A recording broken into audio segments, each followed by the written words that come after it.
Welcome, welcome, welcome, welcome. Yep, yep, yep. Strong way to start the show. Yep, I agree. Man, oh man, what a game. What a game, what a game. Hope the internet's okay.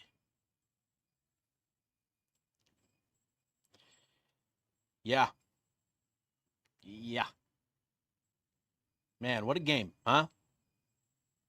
And just to be clear, so I am on the balcony of the press box here at the Rose Bowl, so there's going to be stuff going on. But man, what a game. 43 to 10. Um, just a shout out to you on the Eastern time zone. Shout out to Porgy. Shout out to Porgy, my guy, from LA to Maryland, man. From me to you. Shout out to you. What a game. Man, it was a lot of fun. And Utah set the tone right away, right? First possession, marching down the field, 75 yards. Just a really incredible performance. Utah made a statement tonight, and I think that's obviously the big thing. It was interesting, talking to fans, talking to people around the program, people that have followed it. There's just been this sort of trepidation about the program. Me, obviously last year with everything that went on that transpired. I was talking with somebody just prior to the game that he wanted to buy into the hype, but it was just scared scared to buy in. And so I think that sort of feeling, that sort of sentiment was pretty prominent throughout the Utah fan base. And I think tonight's win is pretty significant in helping address those concerns, helping address people moving on from last year. So, but obviously it is only one game. So, uh, Utah gets the win 43 to 10 in Pasadena in the Rose Bowl. Utah fans showed up, showed out, and really impressive performance. And I think obviously the biggest takeaway was just the offense itself. What we saw tonight, we saw a lot of variety, a lot of creativity that we haven't seen in recent years. And Utah finished with, what did they finish with? 492 yards, 206 through the air, 286 on the ground. And I know that there was a lot of confidence, a lot of optimism about their ability to run the ball against this UCLA defensive front, which was surprising given the fact that UCLA finished top 10 in rushing defense last year. But obviously, with the turnover that they've had on the defensive side of the ball, combined with the fact that your offensive line is viewed as one of the top units in the country, and a running game and an offense that, is centered on the run game and the creativity in the run game, I think that this was a pretty exciting game to watch unfold with the offense. With Beck's scheme, there's a big emphasis on the option and the RPO, and we saw a lot of that. We saw some nice little foundation type plays, which Beck will be able to build upon, add layers to, tweak some things as the season progresses. And that's kind of the fun thing with this offense, is just what Beck will be able to do to make adjustments and to add layers to things as the season develops. So that'll be a lot of fun to kind of dive into with the offense. And yeah, everybody's wondering what's up with Rabbit and what's up with everybody that was out. Injuries, guys, like injuries. They just Rabbit Evans. He practiced all week, and just wasn't able to give it a go tonight. So that's what's was up with Rabbit. A couple other guys in the same boat. There was another guy that Tanoa Togiai was limited this week, but he played. So that's it. It's nothing too serious, nothing long term. Like I said, Rabbit practiced this week, just didn't go tonight. So with the depth that you have at safety, you're able to do that. But obviously, you want to see Rabbit out there for sure. So just to get that out of the way, because I've seen, let's see, one, two, three, four, five questions already. So want to address that one. That was obviously the elephant in the room. It appears. So yeah, we'll see Rabbit, and yeah, there's a lot of optimism, confidence about that. So, um, no update on Logan or Dallas. Sorry, no update there. Logan returned to action, seemed fine, seemed upbeat. So we'll see. No update there. Um, yeah, with this offense, there's gonna be some fun developments. Uh, and there's going to be things that they build upon moving forward. So, this was about laying the foundation, and that way you'll have things to build upon moving forward. So, if you didn't see somebody that we were anticipating, that we thought we see a lot of, it's just this was the foundation, and you'll be able to build upon those things moving forward. So, we saw a little bit of Hunter Andrews, we saw Nate sporadically throughout the game. Um, you know, I think it's important to keep in mind with Nate. This is an adjustment. He is making a change to receiver, and so we'll see what happens there. And with Nate, you can only have so many gadget guys on the field at one time. And with Smith, what we saw with him tonight, he brought a level of athleticism that I just think is so unique that it made sense to emphasize that. Whereas Nate, he's going to have his opportunities, he's going to have his plays, and we'll see what that looks like moving forward. But I think again, you can't have, not every player can be a gadget guy. You need these guys that play, fill roles, fill certain aspects of the offense. So I think be patient. We don't have all the answers.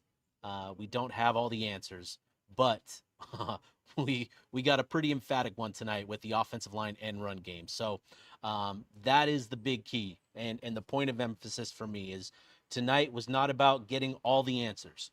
Tonight was about the big emphatic answer: the offensive line, the run game.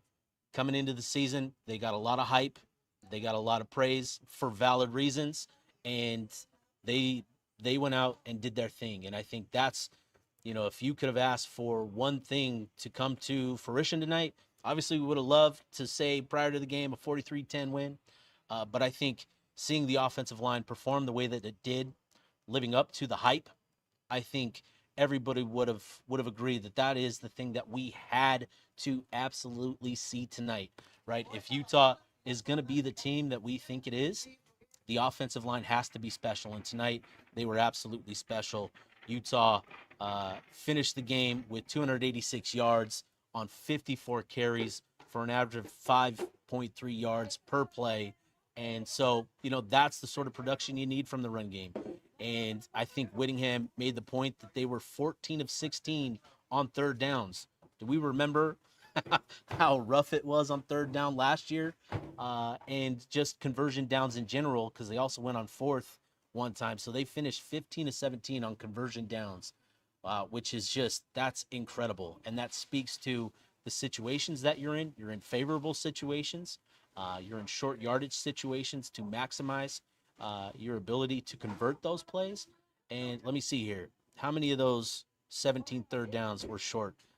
14 of those third downs were 1 to 4 yards. So that's huge. 14 short third and shorts in the game, right? And with this offense, with this run game, with the creativity, I think that's a great recipe for success. So yeah, offensive line was special. They lived up to the hype, and I think we all kind of wanted to see the passing game get going, and I'm not concerned. It is still a question mark, but I think we saw enough tonight to sort of wet the palate. Um, but we are going to need to see them moving forward be more involved. We are going to need to find some additional answers. It can't be Smith Snowden playing at the rate that he did tonight. It can't be Landry Bart. Utah is going to need, Tobias Merriweather, Larry Simmons. They're going to need those players to emerge as playmakers, as bona fide playmakers for Utah. So, pretty you know, pretty underwhelming performance, I guess, for the passing. I shouldn't say the passing game, but for the receivers specifically. But there are going to be. I don't think there should be concerns, but still, that question remains unanswered. I think we'll see that. That is part of the evolution that I think Whittingham talked about in one of his press conferences, that he's looking for offensive balance, and he's looking for an offense to evolve over the course of a season. And I think that is going to be a big thing for Utah this year, in terms of its offensive evolution, is the passing game, getting those receivers going. But right now, right, it is about the run game and this offensive line, and that is, again, a pretty emphatic answer for Utah, to start the season. So, man, a great night for Utah fans, great night for Utah. Just, I think, again, this was the sort of game that I think everybody was kind of nervous to sort of predict. Uh, Utah had the talent, they had the elite talent at certain spots. They had a lot of answers on both sides of the ball that UCLA didn't have. But I think, again, just kind of after what happened last year, there was a lot of cautious optimism. We all sort of wanted to see it before we believed it. And I think tonight's performance goes a long way in, building that belief in this team moving forward. So, man, again, I can't get over this 14-16 on third down. Just an incredible performance by the offensive line. Spencer Fano was special in the run game. I think just an incredible job by the offensive line. I'm excited to rewatch this tape and really study the offensive line. So for you guys, I'd be curious to hear from you guys. Who stood out? Who was your player of the game? What were some moments that stood out to you? Again, I think for me, an underrated moment in this game was late in the second quarter when Utah got UCLA off the field with a minute left. That was a moment where UCLA maybe could have put something together. They had, 7 points on the board. Let's say they march down the field, get a field goal or get a touchdown. They start with the ball in the second half with momentum. I think to get that stop there was really significant for Utah to maintain their firm hold on the momentum, going into halftime. So, I think obviously the offensive line MVPs tonight. Devin Dampier, man, he finished so efficient tonight, and he wasn't kidding. He literally had 8 seconds in the pocket on a handful of plays. He finished 21 to 25, an 84% completion rate for 206 yards, 2 touchdowns, 0 interceptions, 179.6 QB rating. I'm interested to see his QBR, what that looks like. Added 87 yards and 1 touchdown on 16 carries. I think a lot of those carries, a lot of us would like to see him, protect himself, avoid contact, and that sort of stuff. But I think that is what you can come to expect from Dampier this season. He doesn't need to be special, but he's going to be productive, and pretty productive at that. So, Jackson Benny, man, he's going to be a guy for Utah this year on both sides of the ball. Playing receiver, he had the opportunity down the field, didn't convert, but the reason he's on offense is because, he converted those opportunities at a pretty good rate throughout fall camp. So I think we're going to continue to see Benny on offense. And two, with his size, with his athleticism, he's going to continue to be, a pretty significant presence on the defense side of the ball, because he can play nickel, he can play strong safety, and just give Utah a nice little element, a physical element, size in the secondary, additional size that sometimes you just can't create. Yeah, I think this is a good shout out.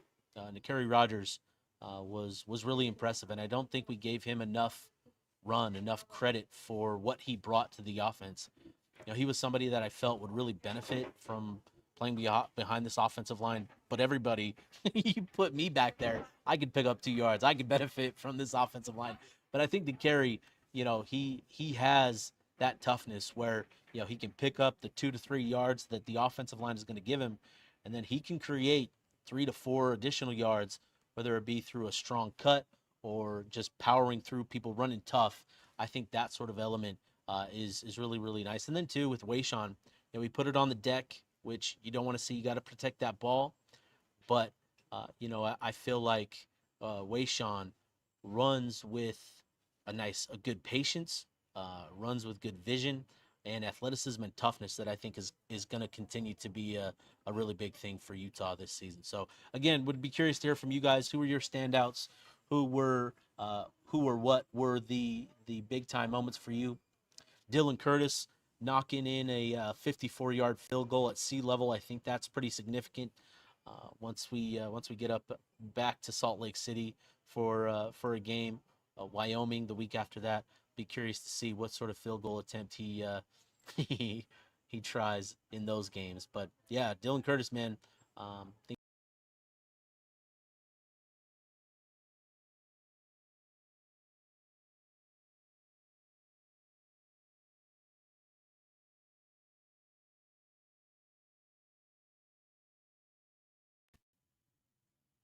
that was weird. I just got booted from my own stream. That's crazy. Um, Man, yeah, no, 492 yards for Utah, 220 for UCLA. Good job by the defense, but still can do a lot better cleaning up some missed tackles. That was a bugaboo tonight for the defense. Um, but yeah, just a lot of positive takeaways from tonight. I think everybody is going home happy. So I'll cut it here because I think the internet is kind of crapping out on me. Appreciate everybody. Enjoy tonight, and let's get back at it, man.